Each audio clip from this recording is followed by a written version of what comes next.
नमस्कार दोस्तों, स्वागत है आपका जुनून सिविल सर्विस में। आज हम लोग पार्ट 4 अपनी पॉलिटी की स्ट्रैटेजी सीरीज डिस्कस कर रहे हैं। इसके पहले हमने पार्ट 1 और पार्ट 2 में ब्रॉड ट्रेंड्स और पार्ट 3 के अंदर हमने बेसिक्स ऑफ इंडियन कॉन्स्टिट्यूशन के 3 थीम्स देखे थे। तो अगर आपने वो वीडियो नहीं देखा है तो उसको ज़रूर देखिए।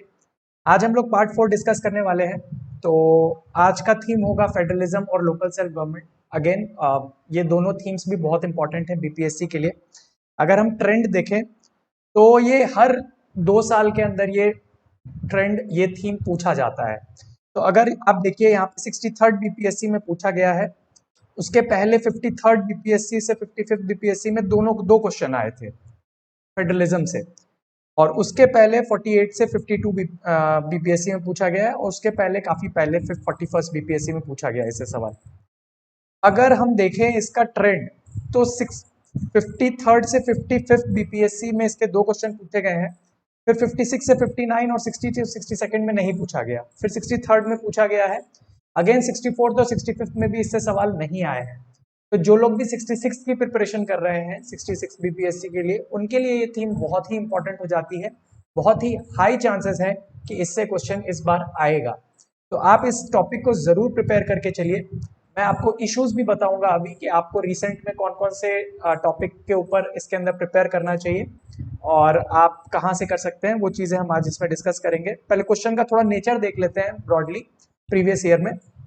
तो देखिए यहाँ पे सेंट्रल स्पॉन्सर्ड स्कीम्स के बारे में पूछा हुआ है।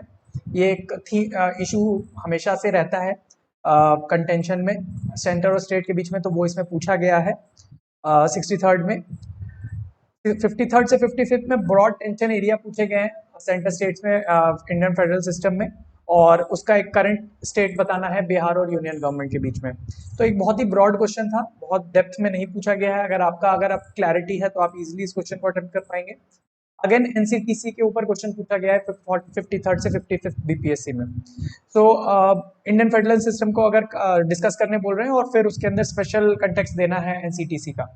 अगेन ये थोड़ा स्पेसिफिक क्वेश्चन है, एनसीटीसी का इशू इसके अंदर डिस्कस करना है। तो अगर आपको एनसीटीसी का इशू नहीं पता होगा तो आप इसके अंदर नहीं कर पाएंगे। तो अगर मैं आऊं अभी रिसेंट में 66 के लिए क्या इंपॉर्टेंट हो सकता है, तो आप 66 के लिए देखें तो यहाँ पे अगर इश्यूज को अगर हम डिवाइड करें ब्रॉडली फेडरलिज्म में, तो 4 पार्ट में हम लोग डिवाइड कर सकते हैं। एक पॉलिटिकल इश्यूज हो सकते हैं, एक लेजिस्लेटिव इश्यूज हो सकते हैं, फाइनेंशियल इश्यूज हो सकते हैं और एडमिनिस्ट्रेटिव इश्यूज हो सकते हैं। तो स्टैटिक कंटेक्स्ट क्या है, कॉन्स्टिट्यूशनल आर्टिकल्स क्या है, वो आप लक्ष्मीकांत से यहाँ पे पढ़ सकते हैं इजिली। आपको सारा मैटर मिल जाएगा वहाँ पे। करंट में जो डेवलपमेंट हो रहे हैं या broadly over a period of time जो इश्यूज इंपॉर्टेंट है, वो आप जरूर प्रिपेयर करके लिखिए, और बेसिक पॉइंटर्स आप जरूर प्रिपेयर करके लिखिए। तो मेरे हिसाब से अगर पॉलिटिकल इश्यूज में अगर आप जाएं तो आज के डेट में देखते हैं स्ट्रॉन्ग सेंटर है और वीक वीक रीजनल पार्टीज हैं। तो ये पॉलिटिकल इशू है। अगेन सीबीआई का भी इशू आता है क्योंकि बहुत सारी स्टेट्स ने सीबीआई का कंसेंट वापस ले लिया है, तो सीबीआई से रिलेटेड फेडरलिज्म से रिलेटेड इश्यूज इंपॉर्टेंट हो जाते हैं। सीए एंड एनसीआर अगेन ये इशू भी बहुत कंटेंशियस है, तो इसके रिलेटेड फेडरलिज्म में चीज़ें इंपॉर्टेंट हो जाती हैं। कोलिशन डिलेमा, अगेन कोलिशन आज के डेट में बन रही है। इवन अगर हम कंटेक्स्ट बिहार में भी देखें तो इलेक्शन के टाइम पे एक स्लोगन आया था डबल इंजन की सरकार। तो इस तरीके से देखें तो हमारे लिए ये कोलिशन वाला भी पॉलिटिकल इशू इंपॉर्टेंट हो जाता है फेडरलिज्म के कंटेक्स्ट में। तो ये इश्यूज आपको पॉलिटिकल इसमें करंट के कंटेक्स्ट में तैयार करके रखने चाहिए अपने 66 बीपीएससी के लिए। अगर हम फाइनेंशियल में आए तो जीएसटी इशू एक बहुत इंपॉर्टेंट इशू हो जाता है, जो कि ऑब्वियसली फिजिकल फेडरलिज्म भी जो एक टॉपिक है, और 15th फाइनेंस कमीशन के रिकमेंडेशंस। तो ये जो हमेशा से ही एक कंटेंशियस इशू रहा है। नीति आयोग का जो फॉर्मेशन है उसका जो इम्प्लीमेंटेशन है स्कीम से रिलेटेड, वो इशू इंपॉर्टेंट हो जाता है। प्रेसिडेंट्स रूल और अभी रिसेंट में कोविड-19 का जो सारा इम्प्लीमेंटेशन चल रहा है, तो ये भी सेंटर और स्टेट के बीच में जो इश्यूज हैं उसको दर्शाता है। तो ये सारे इश्यूज अगर आप करंट के लिए प्रिपेयर करके चलेंगे और एक ओवरऑल आपका ओवरव्यू पॉइंटर अगर रेडी है सेंटर स्टेट रिलेशंस के एस्पेक्ट में, और अगर आप 4 तरीके से इसको डिवाइड करके चलते हैं और इसके अंदर स्पेसिफिक पॉइंटर्स प्रिपेयर करके रखते हैं, तो मुझे नहीं समझ में आता कि आपको कोई भी पॉइंट प्रॉब्लम आएगी। अगेन मैं ये आपको हाईली रिकमेंड कर रहा हूँ। ये थीम बहुत इंपॉर्टेंट है 66 के लिए, इसको आप जरूर प्रिपेयर कीजिए। इसके बहुत हाई चांसेस हैं कि आपको ये 66 में ये क्वेश्चन मिलेगा। तो आप इसको प्लीज प्रिपेयर करिए। अगर रिपोर्ट्स की बारे बार मेरे बात करें तो Punchhi commission administrative reform commission 2 और सरकारिया कमीशन, इन सब के जिस्ट पॉइंटर्स आप कोई भी अगेन कोचिंग इंस्टीट्यूट के जो जिस्ट होती है या समरी होती है उसको आप पढ़ सकते हैं। मैं अपने तरफ से भी सारे ये इनपुट दूंगा जिसका बारे में मैं आखिरी में वीडियो में बताने वाला हूँ। तो आप, क्योंकि बहुत सारे स्टूडेंट्स ने मुझे रिक्वेस्ट किया है, तो अगर स्टैटिक के बारे में बात करें तो आप लक्ष्मीकांत से कर लीजिए। करंट के लिए आप अगेन करंट अफेयर्स की मैगजीन से कर सकते हैं, तो ये सोर्सेज हो जाएंगे आपके लिए प्रिपेयर करने के लिए। अगेन 356 से रिलेटेड एक क्वेश्चन है, काफी पहले आया था, प्रेसिडेंट्स रूल से रिलेटेड एंड आर्टिकल 355 में, एंड क्वासी फेडरल पे अगेन 39 बीपीएससी में क्वेश्चन आया है।